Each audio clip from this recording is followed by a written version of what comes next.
Hello and welcome to episode 235 of the 21st Century Work-Life podcast and the seventh part and our last one of the series Connection and Disconnection in Remote Teams, where the team behind the series led by Brie is going to look back at the highlights and what we've taken from the whole season. If you're joining us for the first time, well, welcome. Welcome to the 21st Century Work-Life podcast, a show about leading remote teams, online collaboration, and how distributed organizations are evolving. The company behind this podcast is Virtual Not Distant, and I'm its director, Pilar Orti. Hello. If we haven't met before, welcome. And we exist to help managers and their teams transition to an office-optional approach where we work with remote practices. And you can find everything about us over at virtualnotdistant.com, and you can also send us feedback through there. Now, this Connection and Disconnection series, well, if you haven't listened to the other 6 episodes, I really recommend you do. We've been publishing them every other week. And except for the first and last, they are packed with guests, diverse voices, different points of view and different kinds of insights. So I really recommend, if you haven't listened to those, that you go back to that. And the series has been created in collaboration with ShieldGEO. And they are a distributed company that helps organizations employ people internationally by looking after the tax, payroll, and just simplifying the process of having an employee in a different country. So I am going now to hand over to Brie Kajati, who is the host of this series. So over to you, Brie.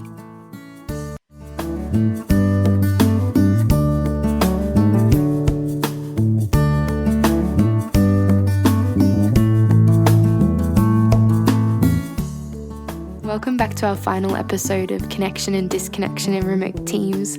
As always, I'm your host, Brie Kajati, and today we'll be sharing one final conversation with the team behind the series. I chat with Pilar and Maya from Virtual Not Distant, as well as Tim Burgess from ShieldGEO, and we each reflect roundtable style on our previous 6 episodes. We talk about what we learned, how it changed our own perspectives, and what we hope for the future of this space. So if you haven't listened back to the previous episodes yet, you might want to jump back there before listening to this one. But otherwise, let's get stuck in.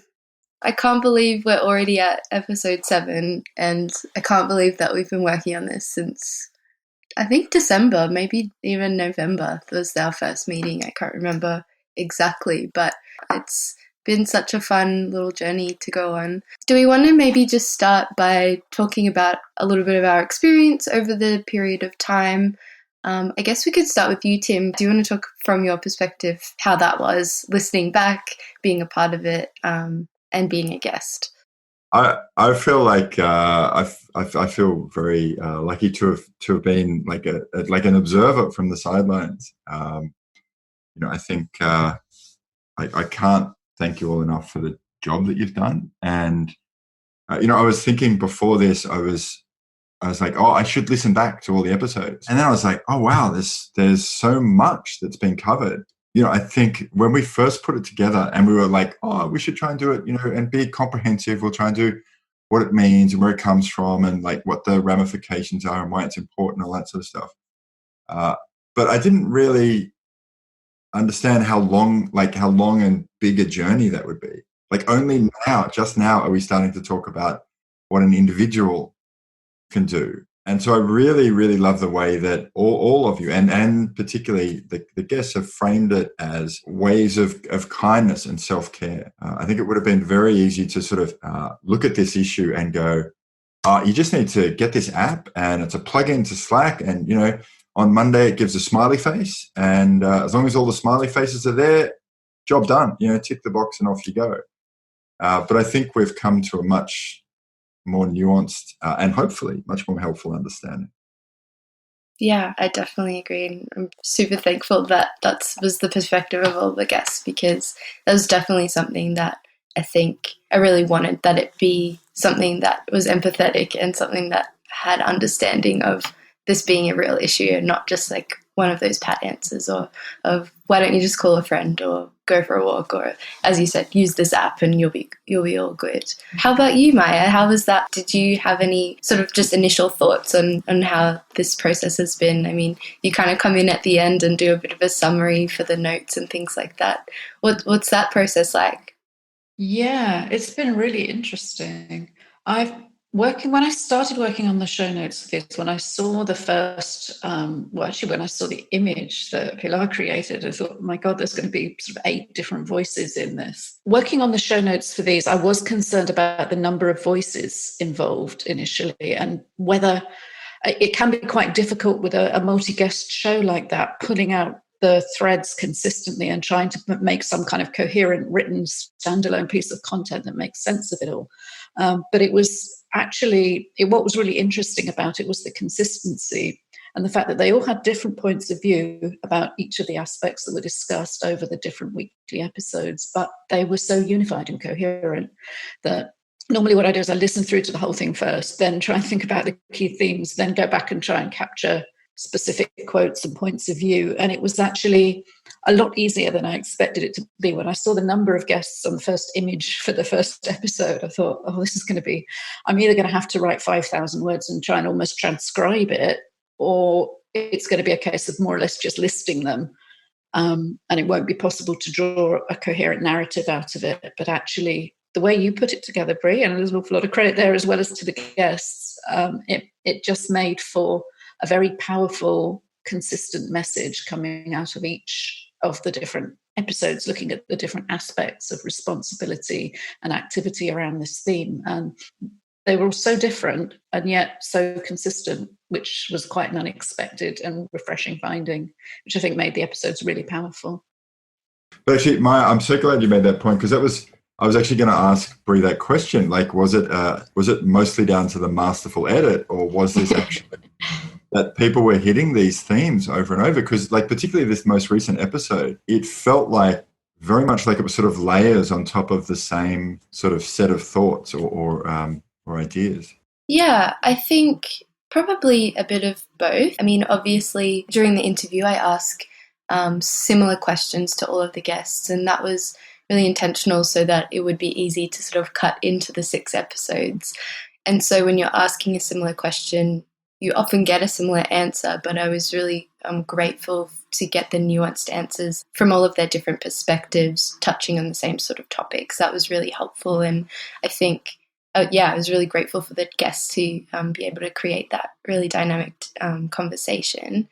But I also think, obviously, in the way that, including my narrative into it, that was sort of the point of what I was there for, was to create a coherent and consistent sort of narrative arc. It's really interesting. You just used the word conversation there, and it did almost feel like at times that they were all in the same room. And obviously, I know they weren't. That's not how podcasting works. And they were spliced together from different interviews. But you managed to bring out through your narrative and sort of curation of all those different elements, you managed to make it feel like it was a continuous conversation for each episode. I think that really nailed it.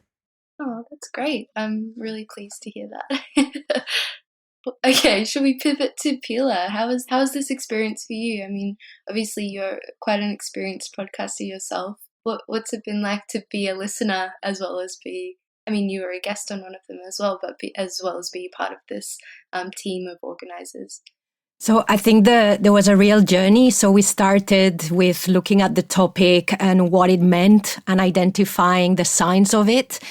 And then you took us through, so what were the problems? What would happen as a result of people feeling disconnected? And then we even started to look at, then whose responsibility is it? And we said, well, if it's the manager's responsibility, what do we do?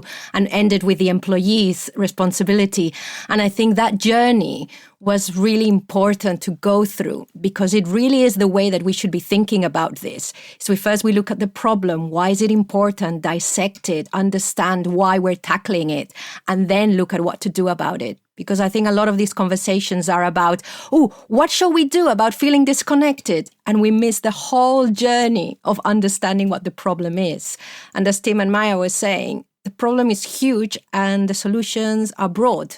So I really like that. I really like that you really took us very deeply. I mean, come on, 7 episodes to look at that, which usually you could cover in 1 episode, but it really meant that we could go deeply into something and role model the process of tackling the problem.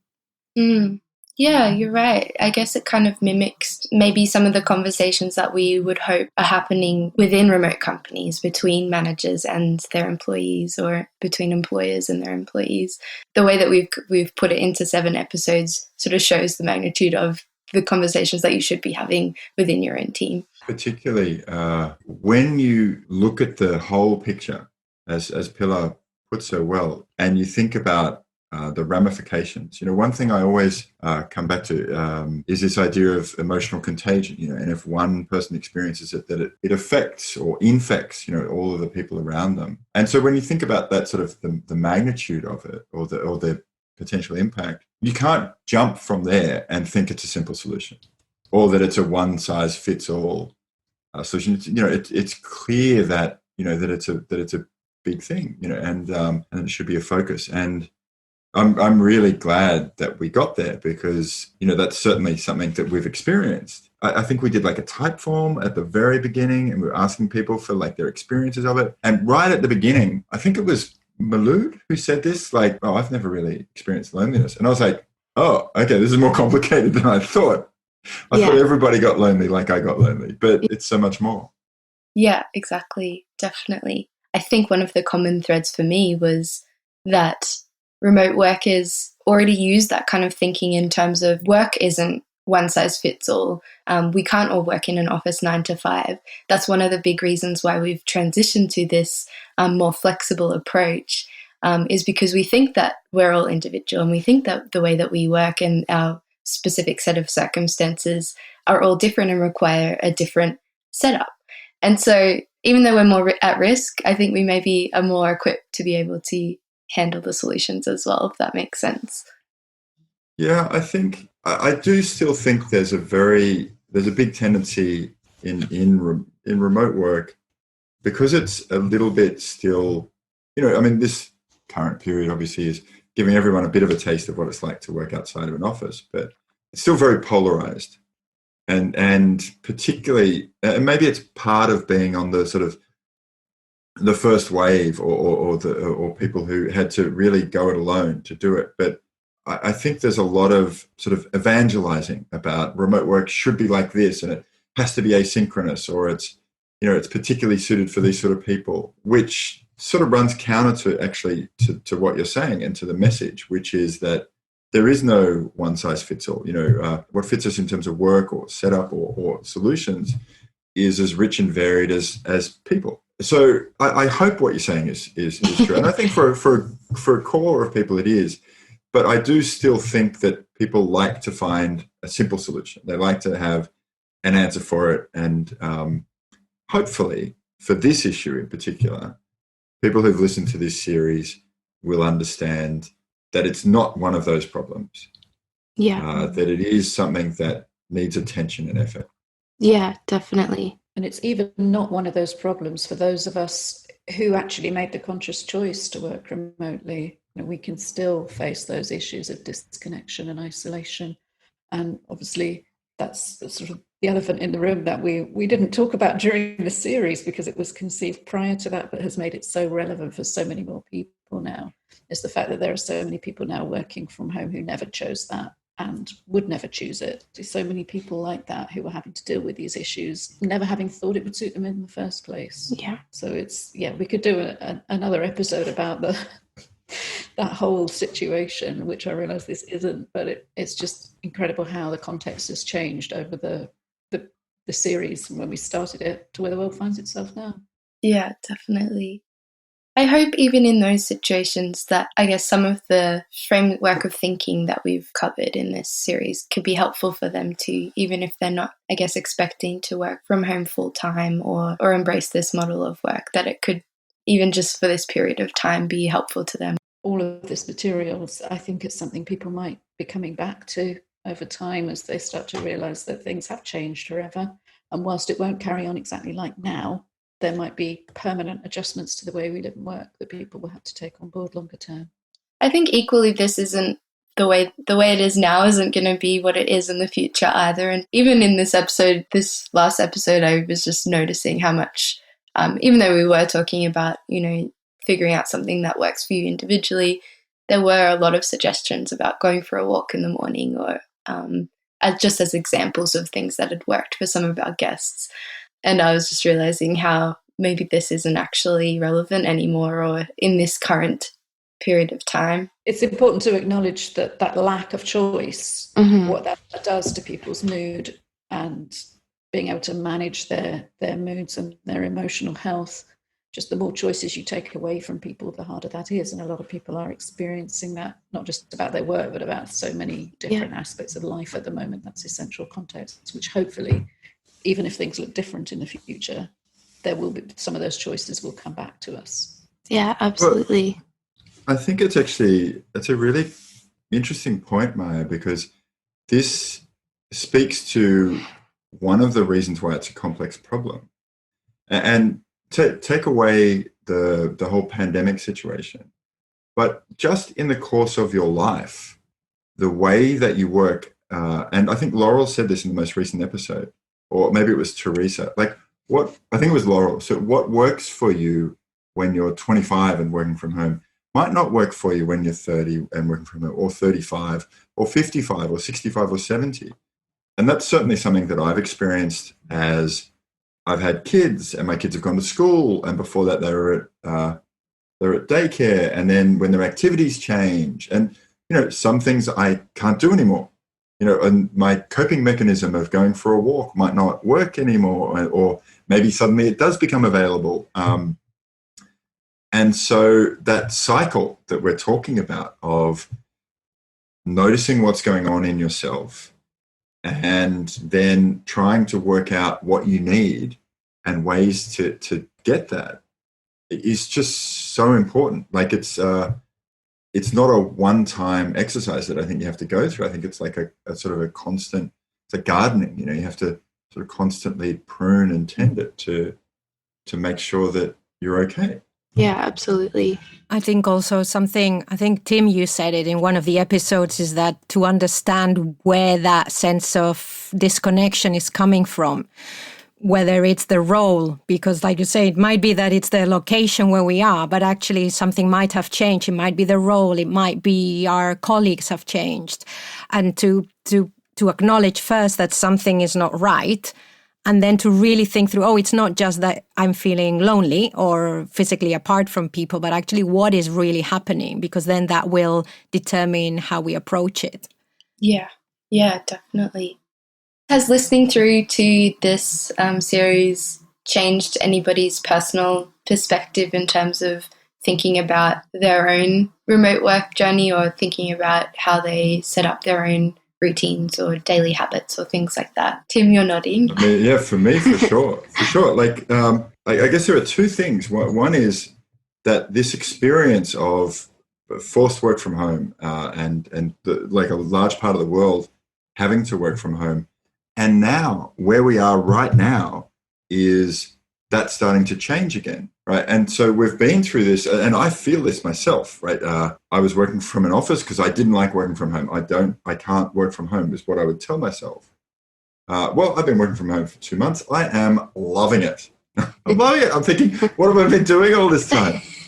But it's funny because I'm at home. The kids are at home. My wife is at home. It's very busy in our house during the day, which is really lovely to be around. But they're going to go back at some stage. The kids are going back to school starting on Monday. They're going back 1 day a week. And so now I've got this anxiety again of, I just got used to this and now it's changed again. But going through the exercise of listening to this has helped me realize that, that there are steps you can take. It's not impossible. Like, it's not a simple solution necessarily, but there are practical steps that you can take, and that I'm capable of taking those steps. And I could recognize that some of the things that people were talking about, I'm like, I do that. I know how to do that. Or I think I can do that. And so it gave me a lot of confidence in terms of my own situation. And so, I'm now working from home indefinitely. We've given up the office, never going back. But also, it made me think a lot about the leadership management responsibility. And particularly, I was thinking about that episode today, what employees can do or what individuals can do. And, I was listening to Marcus talking about therapy. And one of the things I've really liked about my experience talking to therapists is how they get you to change the way you talk to yourself and talk about yourself. And I think that's it's such a simple thing, but it's such a powerful thing that instead of saying, "Oh, I can't do that," someone taught me once to say, "I can't do that yet." So you're just dangling it at the end that this is something that I can do, but right now I don't feel confident doing it. Yeah. And I think that it's definitely something that at Shield I think we're going to do more of is encouraging managers to talk to people about how do you structure your day? What do you do to cope? How do you sleep? How do you get up in the morning? What do you do before you start work? What do you take breaks? What do they look like? And then sharing that within the team, provided people are comfortable with it, or across the company. Like, oh, did you know that that Bree's got this great habit in the morning? She gets dressed up in a suit and then takes it off because she doesn't have to wear it, and it makes her feel good all day, or whatever it is. And so encouraging people to have those routines and share them. But also I think just at that basic level of having that, well, if I prompt you to think about how you're feeling and what's going on, and I encourage you to be kind to yourself if you're having a rough patch or if you're not feeling great, then that could be, helping show people that these are good ways to deal with yourself, good ways to live your life. Yeah, definitely. What about you, Pilar and Maya? Did anything sort of spark some observations in your own lives? In all honesty, no, because it's not something I've ever had to think about. Yeah, because I've always been freelance also, so I've never been I have been stuck in situations where I felt disconnected and lonely because of my work, but I've always been able to identify why that was. So I do a lot of self-reflection anyway, and I have a very strong social support group. So personally, no, but there's something I did pick up, which I think is really important. Just to go back to some of the work that I've been doing during the COVID-19, which is where we are at the moment, is starting with this sense of isolation that people can feel.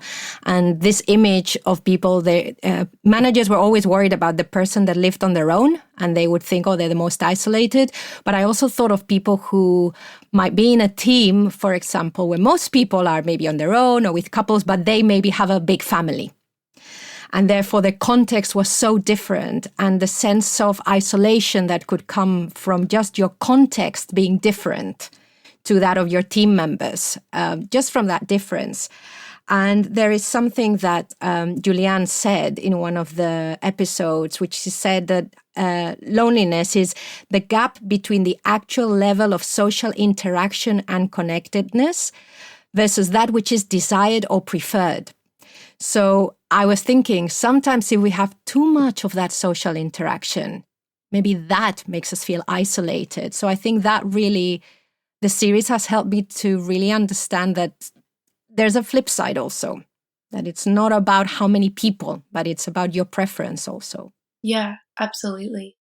And I think actually that is something, as I was sort of reflecting on any gaps that we maybe weren't able to reach within the 7 episodes, I think hearing some diverse voices is probably one of them. So hearing from people who have, a context that maybe isn't what you think of when you think of someone being isolated, exactly what you just shared, Pilar, or showing that the spectrum of this issue can touch on lots of different people and in lots of different contexts. It's not just that really small, young people in tech. That's not remote work. That it's really broad and in a lot of industries and looks really different. I think on one of our Slack chats, we talked a little bit about fly in, fly out people, or people who are working very physically isolated, like, do research in Antarctica and stuff like that. Isabel actually had a really lovely story that she shared with me. I don't think it made it to the episodes, but she shared about someone working for a British utility company on this tiny, tiny island off the coast of the UK, and that one of the CEOs of the company was doing the rounds to present at all of their different sites, and he actually caught a helicopter out to this tiny island to give the presentation to this one person, and instead of doing a video call, actually made the effort to go out to them, as well as all the other big sites that had larger groups of people. And that person just shared how amazing that made him feel, and how he felt so a part of the team, that he would be treated equally even though he was only one person compared to those larger teams. So yeah, I think that was maybe missing in our conversation, to share lots of different perspectives, not just the one that we maybe automatically think of. It's interesting, actually, because I think I think, Pilar, you talked about how we often worry about people who are by themselves, but there is this interplay between your home life, particularly if you're working from home, but what is your home situation? How much interaction do you get there, and your work situation? And so as I was saying, right, I feel comfortable working from home at the moment. My work life is pretty social, but also my home life is very social during the day. Now, if those were to change, if I didn't have, if I wasn't a manager and didn't have meetings throughout the day where I'm talking to people, and meetings like one-on-ones, which can be very engaging and a great way to connect. And my family wasn't here during the day, if they were at school and at work and so on, my experience would be very different. And so both of those factors, I think, play into it. That was what was very interesting, I think, when we were talking about who has the responsibility. The employer has the responsibility of what happens at work, but at work you're still somewhat limited in terms of how much connectedness you can provide to somebody, given that they also have a life outside of work, if that makes sense. Yeah, especially I think that was interesting in the conversation of self-reflection, because that was one of the really big themes, I think, of the series, was talking about how we think about our situations and what we actually notice in ourselves. And that's actually work that you have to do yourself. No matter what a manager, walks you through, even a therapist, if you were seeing a therapist, they can't do the actual work for you. They can provide the pathway or ask the leading questions, but the work has to be on you in terms of doing the noticing and doing the reflection. It'd be so much easier if they could do all of the thinking. Yeah. Yeah. But they can open the door to the thinking, though, and make it part of the conversation and the agenda. And I think this series is part of such a shift going on in acknowledging that context, that I know a lot of people who, for the first time, they've seen glimpses of their colleagues' homes and families and things like that. And it's become a lot more normal and okay for that context to seep into your work and to your conversations about work and to your mental picture of your colleague and their environment.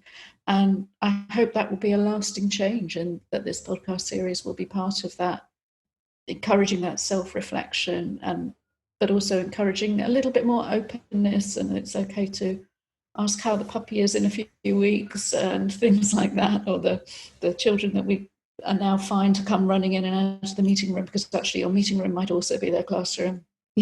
For a short time or whatever. And if there is a permanent change to come out of this for those of us who are very happy and secure in our remote working and do this long term anyway, that it might be that little bit more connectedness with the rest of the context. And if we're working in a hybrid team, for example, that it might be able to still keep that context with us when some of the people are back to the office. And perhaps we're all going to be working in hybrid teams, actually, because most workplaces aren't designed for any kind of social distancing and so on. So I think hopefully there will be this awareness that we need to consider everybody's context, and that we need to encourage people to be reflective and to talk about their needs, whether they're being met or not, and what their changing situation is like. So I still can't believe the timing of this, that we did this.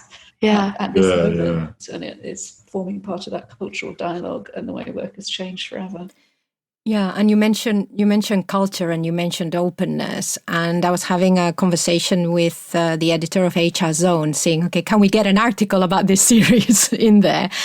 And really interestingly, that she said, "Oh, can you link it to culture?" And I said, "Well, of course, it needs to be linked because you can't be expecting for people to have these conversations if the culture of the organization or even of the team is not conducive to it." So if we're not used to talking about how we feel, if we're not used to talking about our context, or like Maya was saying, if we're not used to admitting that we have personal lives outside of work, then a lot of this cannot be tackled. So I think moving forwards, as many more companies are going to adopt a more flexible approach, even if it's just at the beginning with the economic situation, it's not just about saying, "Oh, what can we do so as people don't feel disconnected?" It's having a real look at ourselves as a company and thinking, can we? Is this a space now where people could have those conversations?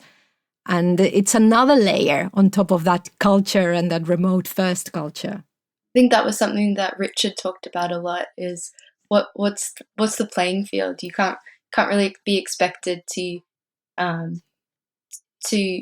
initiate conversation and connection if that door hadn't been opened already. The company's culture and the way that managers treat their employees and all of those things are so important and have like an effect on how you're going to interact with your colleagues and how you're going to interact openly or closed towards your manager in those one-on-ones and all of those things. It really trickles down and affects all of that. One of the things I think was really interesting as well was hearing all of the different experts, from the remote work consultants and remote work advocates through to psychologists and the researchers. I learned a lot from those conversations and from listening to them, and it was particularly interesting, I think, that these themes emerged even as you're talking to, like, Richard, as I understand it, is a workplace psychologist, but he's not specialized in remote work. And yet what he was saying was very similar to what Laurel was saying and to what Teresa was saying. And Teresa's a remote work advocate, but mainly she's a remote worker. Yeah. And Laurel's a remote work consultant, but yet there was a lot of similarity between what they were saying and between their experiences. The details might be different, but the overall themes, like that self-reflection theme, it emerged pretty early. And just became sort of more and more important as we went along. And then I was really thinking about it tonight in the build up to this conversation, was that, they're life skills. They're not unique to working remotely. The problem of disconnection and loneliness is not unique to working remotely. The difficulty that we have in remote work, and particularly in working from home, I think, can be that the opportunities to stumble across solutions are reduced. You don't bump into your neighbor at the train station, or you don't bond with the security desk people as you're going in and out of the office, or like there's all of those little things that you miss, and you sort of have to create those. But the basic sort of behaviors that you need around, self-reflection or self-awareness, and working out what works for you, and then trying to set up habits or routines that support it, and thinking about what's good about your situation, and trying to surround yourself with positive people. This is like, this stuff is applicable in a whole range of areas. Yeah. So I found that fascinating. Well, I think that is one of the themes that I've spoken with Laurel a lot about, is the things that make remote work really well are also going to make working co-located really well as well. Like, it's not new things.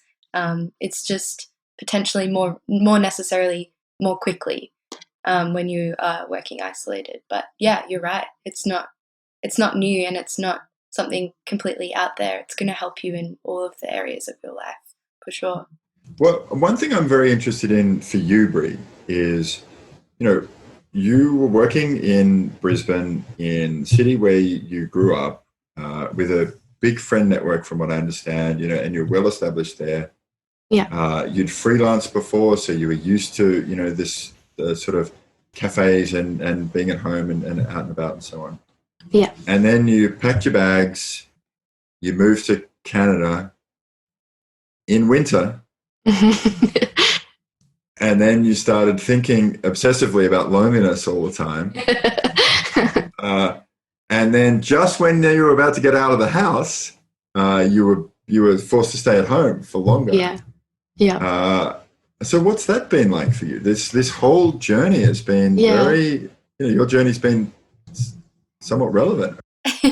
Yeah, it definitely is different being here to being at home. And I didn't realize how often, I went to a cafe when I felt restless or my productivity was dipping, or because it was just so normal. It was just so part of my everyday. Didn't realize that I was using that as a habit or as something to re-energize myself or as a connection point. I didn't realize because it was so natural until I couldn't do it anymore. So I've been finding it, I think that was something that I realized over being, hosting this series and editing these. This is something that I've learned, is that everything's connected. So on days when I am feeling maybe not very productive, I'm noticing that, oh, that's connected to the week that I didn't join the weekly America's call because I didn't feel like I could take the time off at that specific time. Or it's connected to, a week that I didn't go out and get a coffee in the morning, which is something that I've been doing, maybe 3 times a week in the last 2 weeks because things are relaxing a little bit here. So yeah, I'm realizing the connection points between everything, which I didn't, I would have realized, okay, yeah, I'm not feeling productive, but I would have just naturally changed my environment, like gone into the office or gone to a cafe or something before. But without that opportunity now, I'm having to sort of recognize it and create what did going to the cafe do for me and create that at home, which I think has been difficult, but also a really interesting learning experience because, as we know, cafes aren't always going to be there for us, and as we know, going into the office isn't always going to be there for us. So if I have those other habits, that if I know what it is that it's giving me, then I can kind of reach out and receive that from a different place, and it's going to do not the same thing, but a similar thing for my productivity or overall mental health or whatever it may be. It's fascinating. I particularly like the fact that you're thinking about not just what you did, but why you did it and what it meant. Yeah, well, I guess we have to now. We didn't have to before because it was just natural, but we can't do it anymore. So but we still need what it gave us, Like those things, like if you're trying to diet, if crisps, you like the crunchiness, have some celery, try and really zero in on what it is that did for you, and try and replace it, because and that it's the more you take something for granted, the harder it is to identify what it gives you and the motives behind it. Of course, the current situation has really pushed that, but also teams transitioning. Also, it's that level of detail that if you want to keep, for some people, it will be the team spirit. For other people, it will be connection. That's the level of detail you need to go to. What is it that we're doing that we're going to miss? Or if you're already through transition, okay, what are we missing? And that level of detail, what is it? What does it do for us? And what could we do instead? Yeah, because it's not as simple as, okay, we had drinks on a Friday night, so now we're going to do that virtually, because that might not actually provide the same, I don't know, feeling for people. It might be something else that looks completely different but is providing the same, answering the same question. But it's really important because this is it's happened obviously at a huge and very visible way now, but it happens all the time. I've heard specifically what you just said, Brie, or I heard this once from a team that they used to work together, then they all decided to go to different countries to live. And it's not the same to have drinks on Skype. No, it's not. So what is it that you can do that is better in the online space, that's going to give you more connection or connection in a different way? So it is really nuanced and it takes so much thinking. And they're two different contexts. I hope that this will form part of an ongoing conversation in every workplace, where we're just a little bit more open about talking about our contexts, about our emotional health needs generally, whether that's in the context of loneliness and isolation, but also things like stress, or the other kind of mental health problems, which we spent decades in the workplace pretending didn't exist or was all the individual's problems. Now we're starting to have a more sophisticated way of looking at that in society in general and in work too. So I think that's what this series has been part of for me in an incredibly timely and applicable way.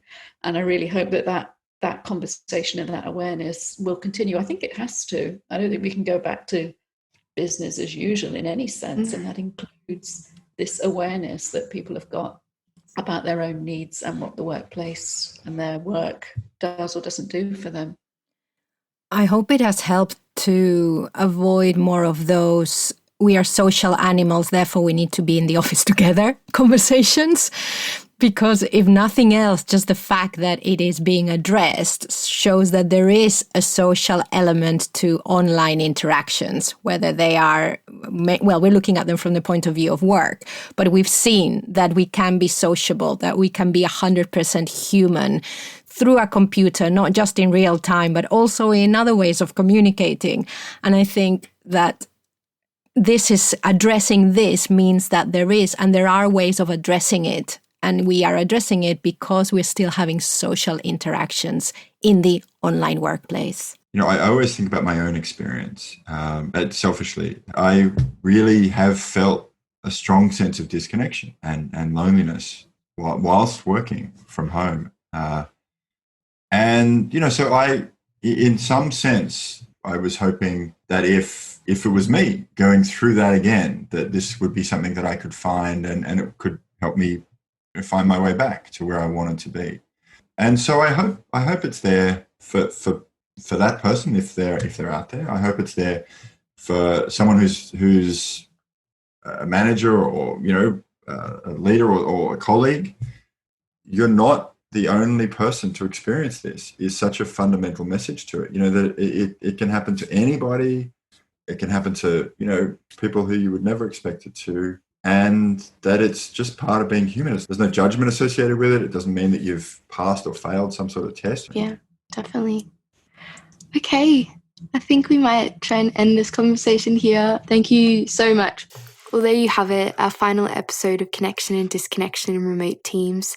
Thank you so much, everyone, for coming along this little journey with us. And I guess I'd like to finish by thanking everyone involved in this process.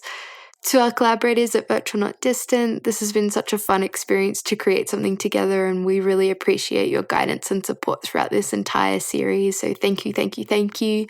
I'd also like to thank our editor Ross, who mixed each of the episodes and provided some much needed technical support throughout the process. So thanks for that, Ross. And of course, a huge thank you to all of our guests. Thank you so much to Laurel, Julianne, Courtney, Marcus, Richard, Tim, Asia, Tara, Isabel, Teresa, and Brian. You all brought such depth of insight and openness to share and genuine expertise to this conversation, and we truly could not have done this without you.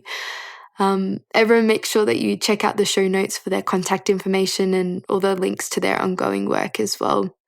And we really hope that you enjoyed this series and learned something useful that you can take away. We'd love to continue this conversation with you, so if you have any feedback on any of our episodes or think that we missed out on something, please let us know. We'd love to hear from you. And on that note, if you like this style of content and would like to hear us take on another topic, or if you would like to be a part of any future series, drop us a line. We'd love to hear from you on that as well. Thank you again, everyone who's been a part of this, and thanks for listening. We'll talk soon.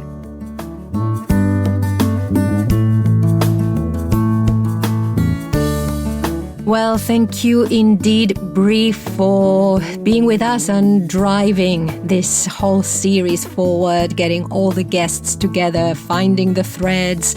It's amazing. And thanks, Tim, for saying, hey, let's do some podcasting together. So thank you both in the name of Virtual Not Distant, and thank you ShieldGEO too for taking on this mammoth project. Listeners, feel free to keep this conversation going by sending your thoughts. Do get in touch to share your own reflections and examples through virtualnotdistant.com or pilar@virtualnotdistant.com. So I hope you've enjoyed the series. Do share it with other people, especially people who might find themselves working as a remote team for some months without really having chosen or prepared to do so. So hopefully the whole season will be a resource for anyone who is thinking about adopting remote work as a more permanent setup. For now, listeners, wherever you are, whatever you're doing, enjoy.